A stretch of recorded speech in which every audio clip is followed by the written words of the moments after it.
Gloria a Cristo, gloria al que vive y reina por los siglos de los siglos. Amados hermanos, muy buenas noches. Dios me le bendiga a todos y a todas. Una vez más, alabamos al Dios eterno, al Dios glorioso, al Dios que vive y reina por los siglos de los siglos, al cual le servimos, al cual adoramos y nos gozamos en hacerlo por la voluntad del Señor. Una vez más, venimos juntos, gozosos y contentos de que el Señor nos regala este espacio para compartir su palabra, para hablar de su palabra. Y estoy seguro que el Santo Espíritu de Dios que mora en nosotros, aquellos que hemos nacido de nuevo por la gracia del Señor, pues Dios tiene palabra para nosotros en esta preciosa noche. Así que presta oído, no permitas que nada ni nadie te distraiga. Vamos a la santa y poderosa palabra de Dios, al libro de los Hechos, su capítulo 2. Qué pasaje precioso que nos dice que nosotros debemos volvernos a los orígenes de la iglesia del primer siglo. Hechos, capítulo 2, para continuar con la segunda entrega del tema, discípulos que hacen discípulos. Según Hechos, capítulo 2, vamos a dar lectura a la palabra de Dios en Hechos, capítulo 2, desde el verso 42. Hechos, capítulo 2, desde el verso 42. ¿Qué nos dice la palabra del Señor en este pasaje? Cual leemos en el nombre de Jesús. Y perseveraban en la doctrina de los apóstoles, en la comunión unos con otros, en el partimiento del pan y en las oraciones. Verso 43. Y sobrevino temor a toda persona, y muchas maravillas y señales eran hechas por los apóstoles. Todos los que habían creído estaban juntos y tenían en común todas las cosas, y vendían sus propiedades y sus bienes y los repartían a todos según la necesidad de cada uno. Y perseverando unánimes cada día en el templo y partiendo el pan en las casas, comían juntos con alegría y sencillez de corazón, alabando a Dios y teniendo favor con todo el pueblo. Y el Señor añadía cada día a la iglesia lo que habían de ser salvos. Discípulos que hacen discípulos. Acompáñame en un tiempo de oración. Padre, gracias. Gracias en el nombre glorioso y santo de Jesús, nombre que es sobre todo nombre, y ante ese nombre tendremos que doblarnos. Hay que doblar la rodilla delante de Él, tanto en los cielos como en la tierra. Hoy estamos gozosos de este espacio que nos regala para compartir tu santo evangelio, y rogamos una vez más que tu Santo Espíritu ministre nuestras vidas a través de tu palabra, y que haya palabra tuya, Señor, no palabra de hombre, sino palabra tuya. Rogamos que nos ayude, guiado por tu Santo Espíritu, ayudado por Él, a hacer una buena exégesis de lo que tú tienes para darnos en esta preciosa noche. Toca las vidas, los que te conocen y también los que no te conocen. Te lo rogamos en el nombre de Jesús. Amén. Discípulos que hacen discípulos, conforme a Hechos capítulo 2. Hemos visto varias cosas de este texto bíblico. Hemos hablado varias cosas interesantes, tocamos varios temas desde el capítulo 1, varias porciones, y creemos que lo que esta palabra nos dice, que durante los 3 años de la vida pública de nuestro Señor y Salvador Jesucristo, Él estableció las bases de su iglesia para que estas cosas se diesen.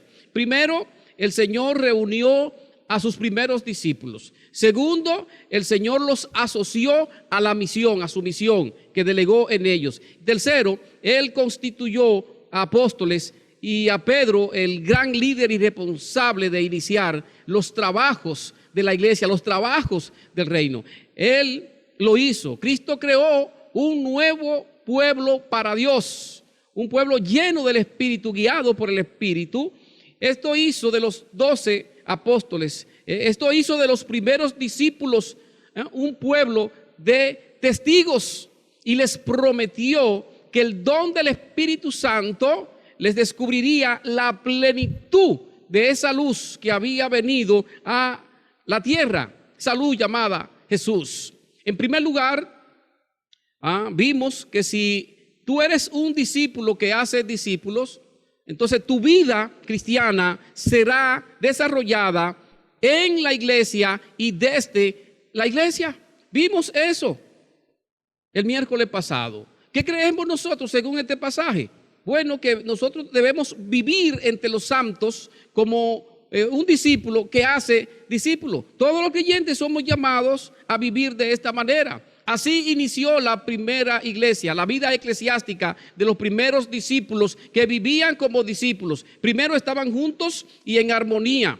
Los primeros discípulos vivían juntos y en armonía. Hoy mucha gente quiere ser cristiano, pero sin tener comunión con los santos, sino ellos en sus casas.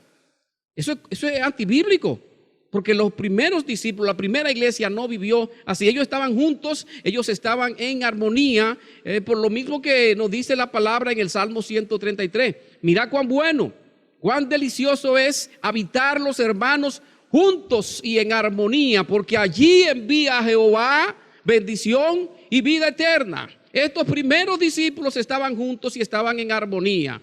Segundo, estos primeros discípulos, esta primera iglesia, ellos permanecieron en oración. Eran gente de oración. Eran gente que estaban siempre orando. No solamente oraban en lo personal, en sus hogares. Ellos oraban como iglesia, como hombres de Dios, como mujeres de Dios, estaban juntos y unánimes, en armonía, orando al Señor. Tercero, ellos sembraban el evangelio poderoso de Jesús todos los días. En el templo y por las casas ellos no cesaban de predicar y enseñar la santa y poderosa palabra de Dios. Segundo, ellos perseveraban en varias áreas que ya hemos visto algunas y seguiremos viendo todo esto. Entonces podemos ver que desde el verso 14 hasta el verso 37, la primera siembra del mensaje del evangelio fue guiada por el Santo Espíritu de Dios. Pedro no inventó un mensaje. Pedro predicó lo que estaba escrito, me dicen las Sagradas Escrituras, del verso 17 hasta el verso 21, donde allí el apóstol Pedro mencionó al profeta Joel. Luego desde el verso 25 hasta el verso 29, yo veo allí que el apóstol Pedro mencionó al salmista David, muchas cosas que Pedro allí usó para dar este primer mensaje glorioso a aquellos oyentes. Y con ambos textos que Pedro trajo del Antiguo Testamento sobre Joel y sobre David, entonces él lo mencionó con los eventos vividos por Cristo Jesús. Él mezcló todo eso, entonces dio este mensaje guiado por el Santo Espíritu de Dios. ¿Qué le dijo él en el verso 38? Después del mensaje que ellos recibieron: arrepentidos. Y hablamos de la palabra arrepentimiento, una palabra que ha ido perdiendo connotación tanto en la iglesia como fuera de la iglesia. La palabra arrepentimiento, yo no sé lo que está pasando con muchos de nosotros. No queremos vivir primero como arrepentidos, como gente que de verdad se arrepintieron, se apartaron del pecado. Queremos vivir como cristianos, pero no viviendo como arrepentidos. Y eso es un problema bíblico muy serio. Entonces, como nosotros no queremos vivir como personas arrepentidas de nuestros pecados, cuando predicamos el evangelio en la iglesia y desde la iglesia, entonces le estamos diciendo a las personas otro mensaje que no tiene que ver con el arrepentimiento bíblico. Y eso es peligroso. ¿Por qué? Bueno, porque entonces hay algunos que dicen, entre comillas, que se convirtieron al Señor, pero sin arrepentimiento. Eso es un asunto medio extraño, que bíblicamente la primera iglesia no lo vivió. Ellos, cuando predicaron a Cristo, usaron la palabra arrepentimiento, que es tener un cambio de mente, es tener un cambio de propósito. Esto nos hace volvernos de nuestros pecados hacia Dios, me dice allí la sagrada palabra de Dios. El arrepentimiento bíblico nos lleva a abandonar la maldad del pecado y así nosotros entonces abrazar la persona y la obra de Cristo Jesús en su totalidad. Sin un verdadero arrepentimiento no hay una verdadera conversión. No lo hay. No lo hay. No lo hay. El arrepentimiento bíblico, por lo tanto, es el punto inicial en el proceso de la regeneración que el Espíritu Santo hace en una vida que se encuentra con Cristo. Dios no pone parches, Dios no pone remiendos sobre la vida vieja, sino que Dios la cambia por completo. Hay una regeneración en la vida, hay un nuevo nacimiento, una nueva creación en Cristo Jesús. Y el Señor, entonces, por medio de su Santo Espíritu, cuando hay arrepentimiento bíblico, cambia totalmente a la persona. Eso me enseña las Escrituras. Por lo tanto, arrepentirse es cambiar la mente como paso previo para vivir de otra manera. Es reaccionar contra el pasado y renunciar a todas sus exigencias, rechazándolo definitivamente. ¿Por qué? Bueno, porque hay una demanda de parte de Satanás, de parte de este mundo y de parte de nuestra vieja vida. Entonces, cuando uno se arrepiente, uno rechaza las exigencias de todos ellos. El arrepentimiento verdadero trae paz, abre la puerta para nosotros seguir adelante con otras decisiones bíblicas, que fue lo que pasó con la primera iglesia. Una vez ellos se arrepienten, entonces Pedro también le hace el llamado y le dice en el verso 38, en la segunda parte, que tienen que bautizarse. Una vez alguien se arrepiente bíblicamente, o sea, verdaderamente, como dicen las Sagradas Escrituras, entonces esa persona tiene que ser bautizada en el nombre del Padre, del Hijo y del Espíritu Santo. El bautismo bíblico, el bautizo, ¿no? Aquel que es sumergirse por completo en el agua, ¿no? Se te zambulle, te saca de allí del agua, ¿no? Este bautismo no produce perdón de pecados. Es solo una confesión pública de que tú has recibido a Cristo como tu Salvador y como tu Señor. Por eso es necesario que todo creyente sea bautizado, que dé la profesión pública de su fe de que eso ha pasado en su vida. ¿Por qué? Bueno, porque es que el bautismo en las aguas nos da la identificación pública con Cristo en tres áreas: en la muerte de Cristo, en la sepultura de Cristo y en la resurrección de Cristo.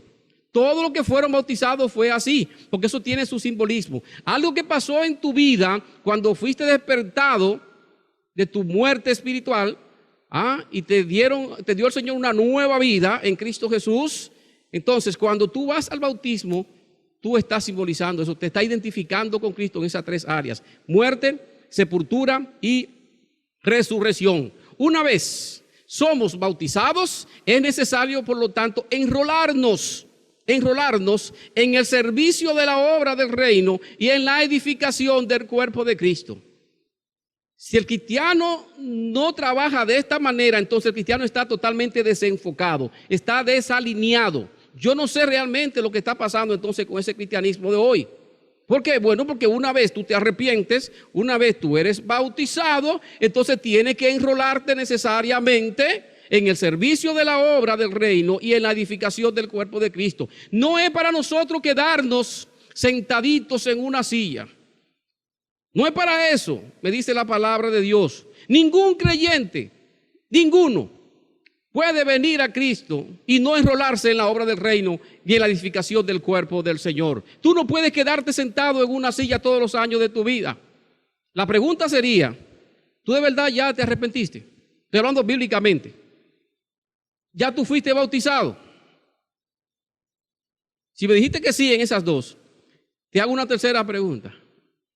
¿Tú estás enrolado en el servicio de la obra y en la edificación del cuerpo de Cristo? Tú estás en eso, tú estás practicando eso, ciertamente, ¿no? Estas dos grandes verdades de un verdadero creyente está escaseando en nuestros tiempos. Está escaseando el arrepentimiento bíblico y sus resultados. Yo lo estoy cuestionando con mucha gente hoy. Tiene que haber un verdadero arrepentimiento bíblico y tiene que haber resultado. El bautismo bíblico y su resultado tiene que manifestarse. Hay que confirmarlo en tu vida hoy. Que de verdad tú te hayas arrepentido, de verdad tú te hayas bautizado y se vea que tú estás enrolado en la obra del reino. Así que en primer lugar, si tú eres un discípulo que está viviendo para ser discípulo, entonces tu vida cristiana será desarrollada en la iglesia con los santos y desde la iglesia para el mundo en el nombre de Jesús. Eso me dice la Sagrada Escritura. En segundo lugar, si tú eres un discípulo que hace discípulos, tú perseverarás en los fundamentos bíblicos con los demás hermanos. Eso es algo normal que tiene que darse en la vida de alguien que se ha arrepentido, que se ha bautizado y que se ha enrolado en la obra del reino y en la edificación del cuerpo de Cristo. Ahora va a comenzar una vida de perfección en el Espíritu, donde va a perseverar en los fundamentos bíblicos con los demás santos, con los demás que han sido lavados por la sangre del Cordero. De eso se trata entonces Hechos capítulo 2, desde el verso 42 hasta el verso 47. Así vivió la primera iglesia, así vivieron los primeros santos, los primeros hermanos. Hay varios fundamentos bíblicos en los que nosotros debemos perseverar en el nombre de Jesús. El primer fundamento, según el verso 42, el primer fundamento es que perseveraremos en la doctrina apostólica. Eso hicieron los primeros hermanos. Ellos perseveraron en la doctrina apostólica. Y la palabra perseverar es un presente activo, es estar continuamente dedicado a eso, es afirmarse fuertemente para nosotros no resbalar. Así debe estar alguien que ya se ha arrepentido, alguien que se ha bautizado, alguien que se ha enrolado en la obra del reino y en la edificación del cuerpo de Cristo. Va a perseverar en la doctrina apostólica todo el tiempo, amados hermanos. Tú tienes que preguntarte eso. ¿Estoy yo perseverando en la doctrina apostólica? ¿En la didaché? Esta es la base del crecimiento y la madurez cristiana. Esto se traspasaba, se enseñaba y se recibía con fidelidad. Así vivió la primera iglesia, por eso los resultados. Volvamos a los orígenes, amados hermanos. Volvamos a los orígenes. Estos primeros discípulos no negociaban las escrituras que habían recibido. Eran diligentes, eran constantes en recibir didaché y dar didaché. Ellos perseveraban en asistir a las enseñanzas. Ellos anhelaban ser instruidos en la palabra de Dios. Esto se traspasaba de mano en mano. Y así la iglesia del Señor fue bendecida, fue edificada, fue multiplicada en el nombre de Jesús. El Señor añadiendo cada día lo que habían de ser salvos. Así que se vive, perseverando en la doctrina. Segundo, hay que perseverar en la comunión unos con otros. Es el segundo fundamento después que ya usted ha sido salvado por Cristo. Y tenemos que perseverar en la comunión unos con otros. Esto es doble vía, de aquí para allá y de allá para acá. Eso es uno con otros. De aquí para allá y de allá para acá. Comunión, o sea que estamos de acuerdo en los asuntos del Señor, tú y yo. Estamos bien, estamos juntos, estamos en un mismo sentir, estamos en un mismo propósito, estamos andando en una misma dirección. La comunión, por lo tanto, es el compañerismo y la participación con el pueblo de Dios. Es compartir sano, juntos y en armonía con la iglesia de Cristo. Eso fue lo que hizo la primera iglesia, según Hechos capítulo 1, verso 14. Allí me dice que todos estos perseveraban unánimes. La primera iglesia perseveraba unánime, me dicen las escrituras allí. Según capítulo 1, verso 14 de Hechos. El capítulo 2, verso 1, cuando el Espíritu Santo llegó a la iglesia por primera vez, que se manifestó en aquellos hermanos que ya estaban perseverando juntos. Dice el capítulo 2, verso 1, cuando llegó el día de Pentecostés, estaban todos unánimes, juntos. Ay, hermanos, si entendiéramos eso, anheláramos estar juntos con los hermanos, anheláramos esto, este compartir sano, juntos y en armonía de la iglesia de Cristo. Dios lo bendice. Dios lo bendice, amados hermanos. Aún en el capítulo 2, en su verso 44, la palabra de Dios nos dice que todos los que habían creído, oiga eso, todos los que habían creído, la palabra todos es todos, todos los que habían creído estaban juntos y tenían en común todas las cosas. Alabado sea el Señor por estos primeros hermanos, por esta primera iglesia. Entonces, si tú me dices que tú eres de la iglesia de Cristo, entonces tú tienes que perseverar en la comunión con tus hermanos. ¿Cómo es eso? Que mientras los santos estamos en comunión juntos, compartiendo y adorando y sirviéndole al Señor, tú estás en tu casa, reposando y guardando, y que tú haciendo un culto allá, y que es lo mismo. No hay Biblia para tú decirme eso. No hay Biblia, eso es antibíblico. Tú tienes que estar compartiendo en comunión con los santos en todo tiempo y en todo momento. Eso me dice la Sagrada Escritura. Aún en el Salmo 133, el Señor allí me dice: mirá cuán bueno, cuán delicioso es habitar los hermanos juntos y en armonía, porque allí envía Jehová bendición y vida eterna. Gloria sea al Señor. Entonces tú no puedes traer una nueva doctrina que ahora tú no vas a perseverar en comunión con los santos, que va a ser a tu manera. No me digas eso. No me digas eso bajo ninguna condición. Esto es muy necesario para el correcto desarrollo de la vida cristiana de un discípulo. Cuando alguien se arrepiente bíblicamente, luego es bautizado y luego se enrola en lo que es la obra del reino y la edificación del cuerpo de Cristo, entonces esa vida cristiana tiene que establecer el fundamento claro según Hechos 2:42, que debe perseverar en la doctrina, debe perseverar en la comunión unos con otros.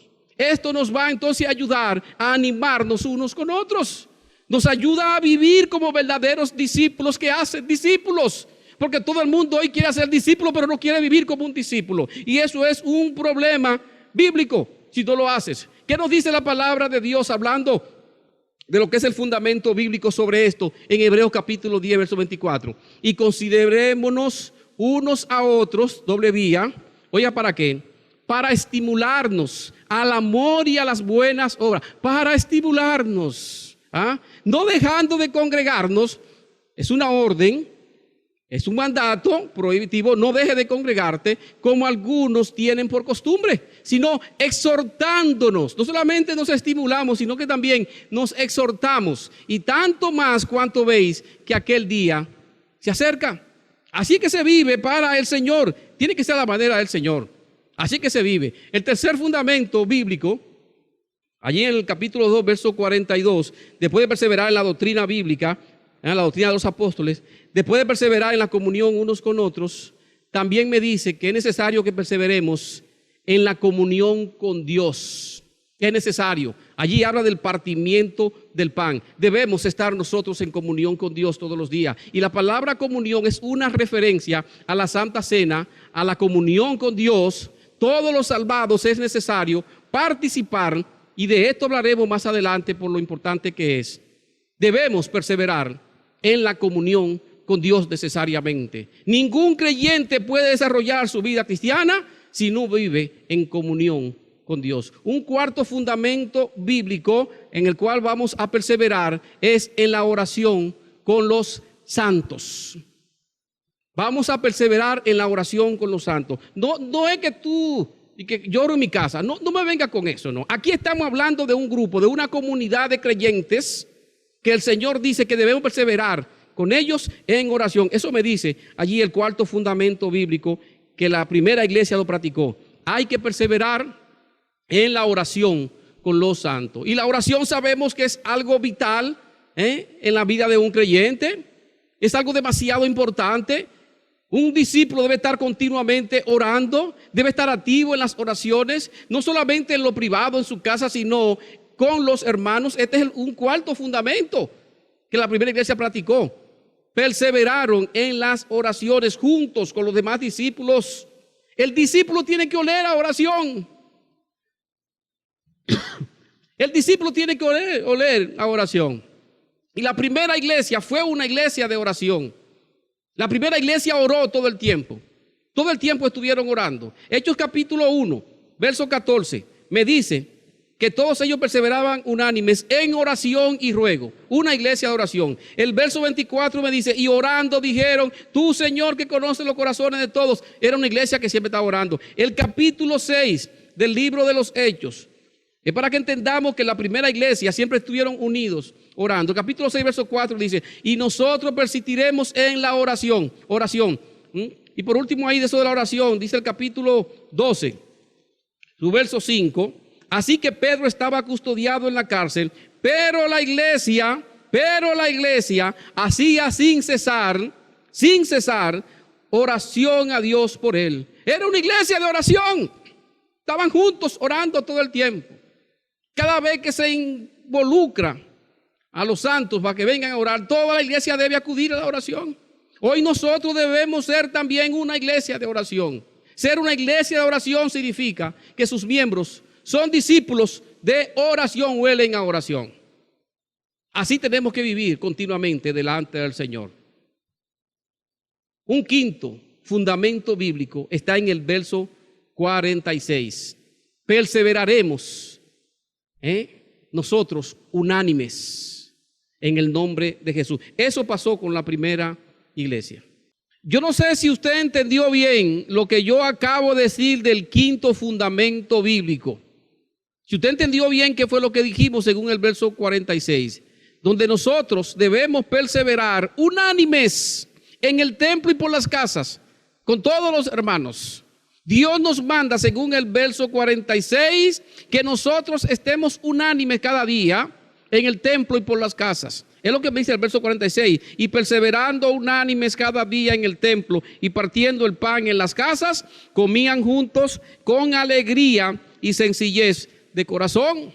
La palabra allí unánimes es puestos de acuerdo, puestos de común acuerdo, y que tengamos un mismo sentir, que estemos pensando igual en el nombre de Jesús. La frecuencia es cada día, me dice allí el texto bíblico. El lugar de reunión de la iglesia en el templo y por las casas, de participar con los alimentos aún con los hermanos. Era una verdadera comunidad cristiana. Así es donde el Señor quiere que hoy la iglesia llegue. Que vivamos de esta manera, perseverando unánimes cada día en el templo y partiendo el pan en las casas con los hermanos. Esto se ha perdido.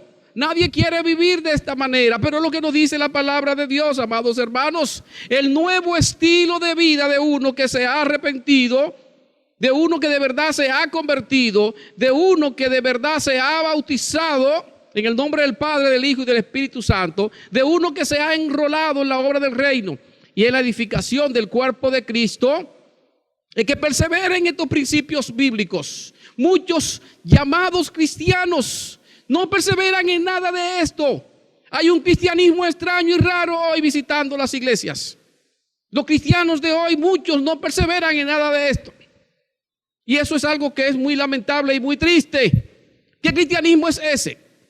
Dígame usted, ¿qué cristianismo es ese? Divorciado totalmente de lo que vivieron los primeros creyentes. El creyente que vive así es un creyente de mano pelá, decía un pastor amigo. Un creyente de mano pelá. Un creyente como, qué sé yo, como sin cartera. No se puede vivir de esa manera el cristianismo, porque no es el cristianismo aprobado por Dios. ¿Qué más hacían en el templo y desde el templo estos amados hermanos de la primera iglesia? Según el verso 47, ellos vivían alabando a su Dios. Había una adoración para Dios, pero era juntos y unánimes, puestos de acuerdo, alababan a su Dios. Pero también dice allí que tenían favor con todo el pueblo. Mire cómo vivió esta primera iglesia.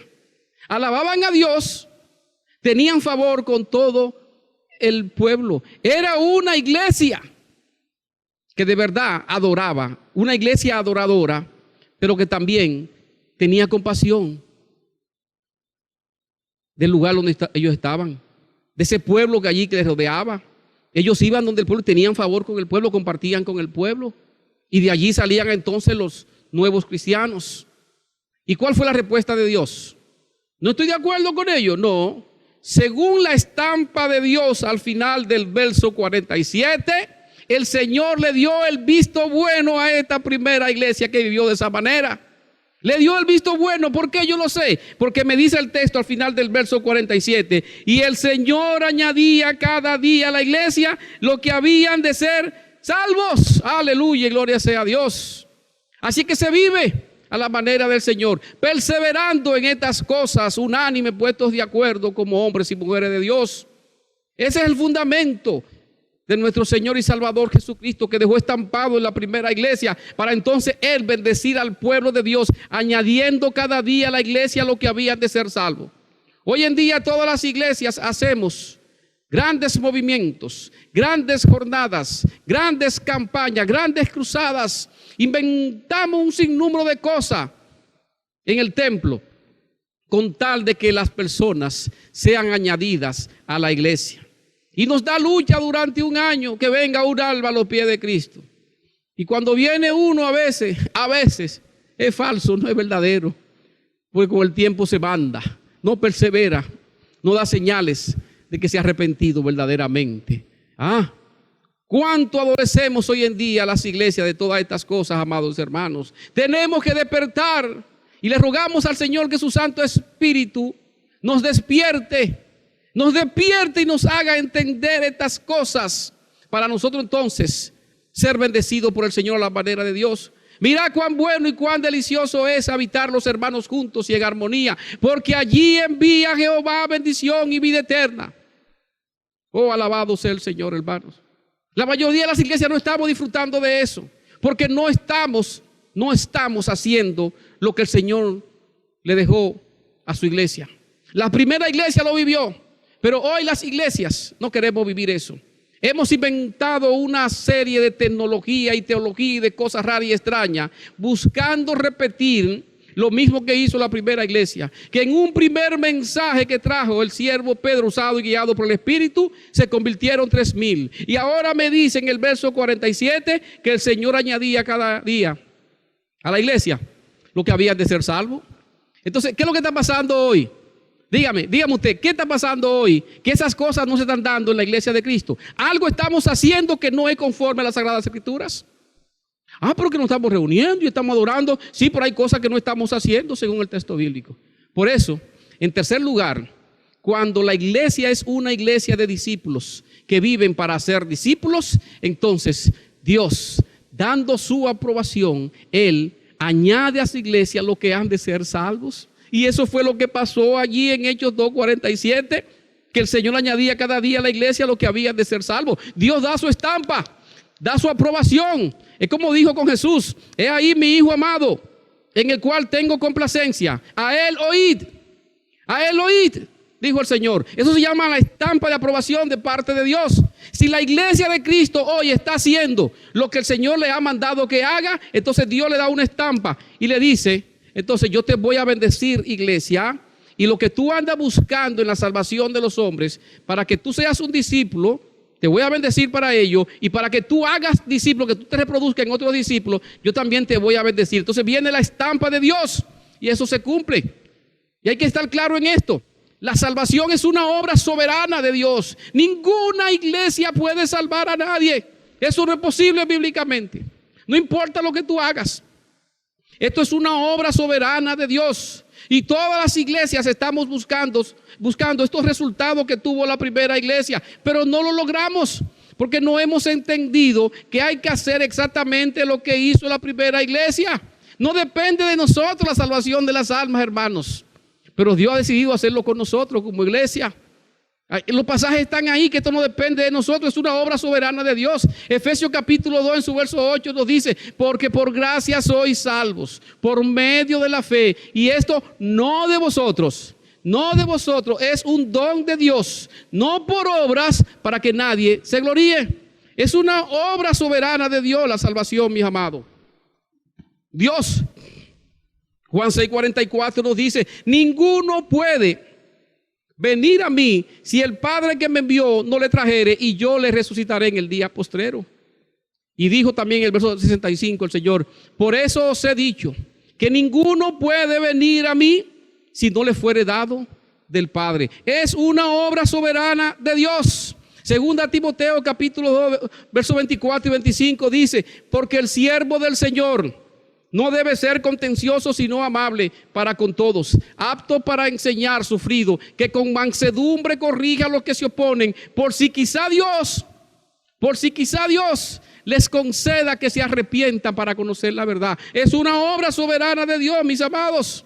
Romanos 9:11 dice: pues no habían aún nacido, ni habían hecho aún ni bien ni mal, para que el propósito de Dios conforme a la elección permaneciese, no por las obras, sino por el que llama. Dice el verso 15: pues a Moisés dice: tendré misericordia del que yo tenga misericordia, y me compadeceré del que yo me compadezca. Dice el verso 16: así que no depende, dice el Señor, no depende del que quiere ni del que corre, sino de Dios que tiene misericordia. La salvación es una obra de Dios, pero tú tienes que hacer lo que Él te dice. Es su obra soberana, pero Dios ha decidido salvar a los pecadores a través de la siembra de su palabra, y para eso es que está la iglesia. Y es su voluntad que nosotros Hagamos prosperar la palabra de Dios a través de nosotros. Eso es lo que nos dice Juan 17:20. Debemos ser discípulos que hacemos discípulos a la manera de Dios. Juan 17:20 nos dice, mas no ruego solamente por estos. Oye, el Señor hablando con su Padre, mas no ruego solamente por estos, sino también por los que han de creer en mí por la palabra de ellos. Lo que han de creer en mí por la palabra de ellos es el modelo de Dios, y tú y yo debemos alinearnos con ese modelo en el nombre de Jesucristo. Amén. ¿Qué haremos entonces con aquellos que no conocen a Cristo? ¿Los dejaremos que se vayan al infierno y ya? Cada uno de nosotros dará cuenta a Cristo en su tribunal por no hacer estas cosas que el Señor nos demanda. Cuando Dios añade a una persona a su iglesia, ¿qué tú haces? ¿Qué tú haces? Dime, ¿qué tú haces? ¿Qué haremos con los nuevos discípulos de Cristo? ¿Qué haremos cuando el Señor los añade? Vamos a actuar entonces más allá del domingo. Vamos a actuar como actuó esta primera iglesia más allá del domingo. Que dejemos de ser religiosos, tal como lo hizo la iglesia del primer siglo. Vamos a terminar con lo que dice la palabra de Dios que tenemos que hacer. Como dice Hechos 5:42, cómo vivió la primera iglesia. ¿Qué nos dice?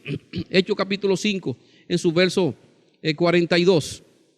Y todos los días en el templo y por las casas no cesaban de enseñar y predicar a Jesucristo. No cesaban. Por eso también entonces, como esta iglesia vivió de esa manera, haciendo lo que Dios le dijo que hicieran, en Hechos capítulo 13, en su verso 48 y 49, dice que los gentiles oyendo esto se regocijaban y glorificaban la palabra del Señor y creyeron todos los que estaban ordenados para vida eterna. Y la palabra del Señor se difundía por toda aquella provincia. ¿Eso es lo que me dice el texto bíblico?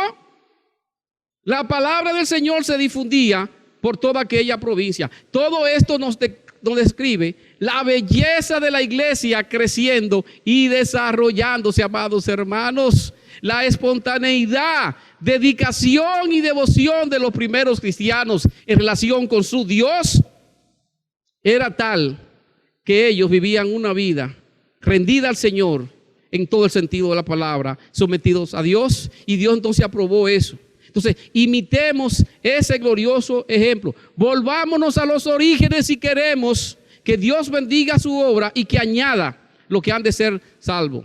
Porque esto viene de parte de Dios. Amén, hermanos. Este mensaje continuará. Así que en conclusión, cambiemos, hermanos, os ruego por las misericordias de Dios, cambiemos nuestro enfoque. Oigan, hagamos ajustes. Cambiemos. Vamos a dedicarnos más a hacer las cosas que el Señor nos dijo que hagamos. Si somos salvados por Cristo, ahora Él nos llama a vivir como discípulos que hacemos discípulos, pero tiene que ser a la manera de Él. ¿Puede un cristiano de hoy vivir con el mismo fervor y dedicación de su fe cristiana como lo hicieron los primeros creyentes? ¿Podemos hoy vivir así? Yo creo que sí. ¿Qué nos faltaría? Hacer lo que ellos hicieron.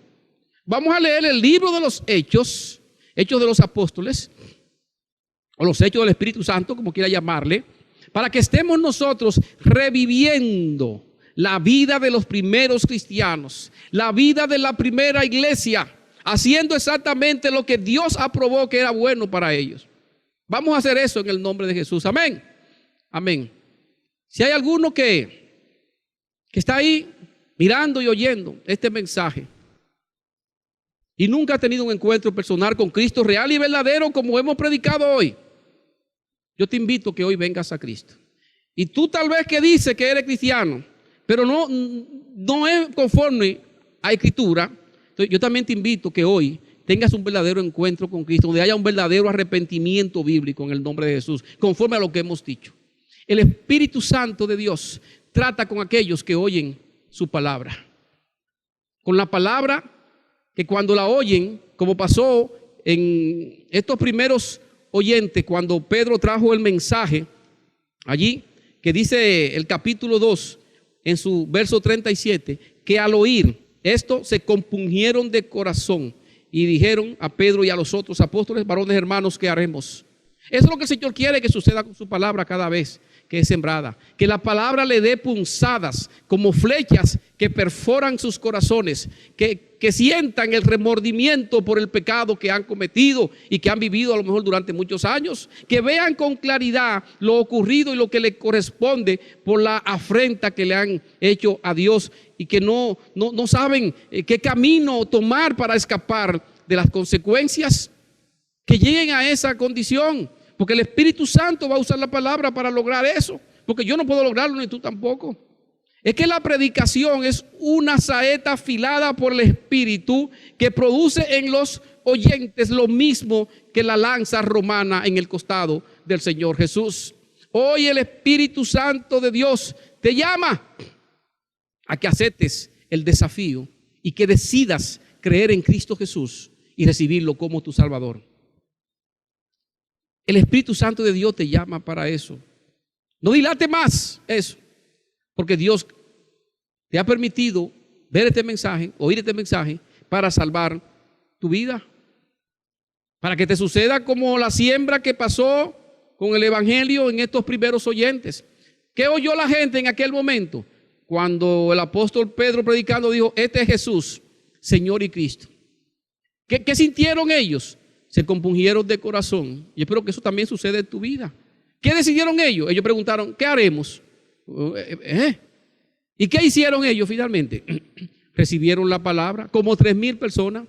Dice allí las Escrituras, recibieron la palabra. Hoy te toca a ti dar ese mismo paso de fe. Háznoslo saber si el Espíritu Santo te ha cambiado de muerte a vida y ahora te hace falta testificarlo públicamente. Háznoslo saber, por favor, en el nombre de Jesús. Y a mis amados hermanos, tenemos que vivir como la verdadera iglesia que inició de Cristo. Tenemos que vivir como esa iglesia. No lo que hemos inventado hoy como iglesia, no. Vivir como vivió la primera iglesia. Una vida espiritual correcta a la manera de Dios. Basada en una nueva doctrina, la doctrina de los apóstoles. Mostrando el cumplimiento del Antiguo Testamento. Centrada en la obra de Cristo y los propósitos del reino. Nutriendo el testimonio nuevo de los santos. Inspirada en un nuevo estilo de vida.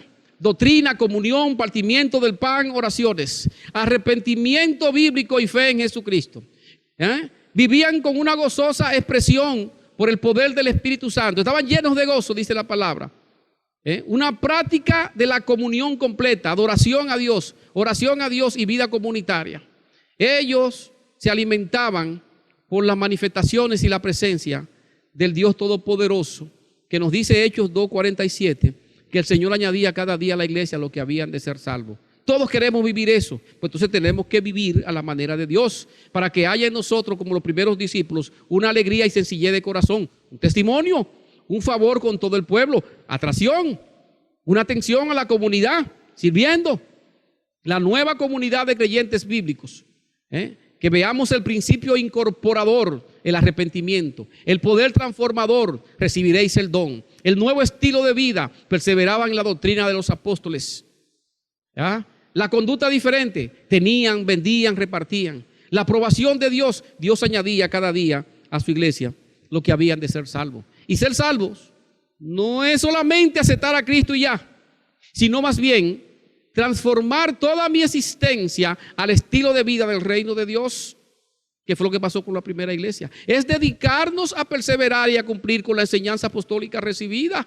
Es ser llenados del Espíritu Santo de Dios y en consecuencia entonces anhelar oír su voz y vivir como Él lo demanda según las Sagradas Escrituras. Amén. Toma tu decisión hoy, amado hermano, para vivir de esta manera, porque la doctrina de los apóstoles a lo que busca es formar en los nuevos convertidos un carácter semejante al de Cristo Jesús. Tenemos que insistir en estas cosas hasta que nos parezcamos más y más a nuestro Señor y Salvador Jesucristo. Así vive un discípulo que hace discípulo. Amén. Cierra tus ojos y oremos al Señor, dándole gloria a Dios, a Él. Padre eterno, Padre y Dios, aquí venimos nosotros una vez más, también compungidos por tu palabra. Recibimos punzada de tu Santo Espíritu, Señor. Señor, porque no lo hemos hecho bien. Hacemos cosas y creemos que estamos bien, pero hay muchas cosas, Señor, que no estamos haciendo. y por eso no obtenemos los resultados de la primera iglesia. Ayúdanos a entender esto. Abre nuestro santo entendimiento, oh Dios, a aquellos que ya hemos abrazado a Cristo como Salvador, y que ahora cada uno de nosotros tome decisiones firmes delante de ti de hacer ajustes en su vida. Hermano, haz ajuste en tu vida. Hermana, haz ajuste en tu vida. Jóvenes, hagan ajustes en su vida. Hay que hacer ajustes en el nombre de Jesús para andar en los propósitos de Dios a la manera de Dios, y así nosotros ser discípulos que vivimos para ser discípulos, y lo haremos en el nombre de Jesús bajo la dirección y guianza del Santo Espíritu de Dios. Amén. En el nombre de Jesús. Que Dios te bendiga, mi amado hermano, y te prospere en estas cosas que el Espíritu Santo hoy ha tratado con cada uno de nosotros. Es necesario, en el nombre de Jesús. Amén.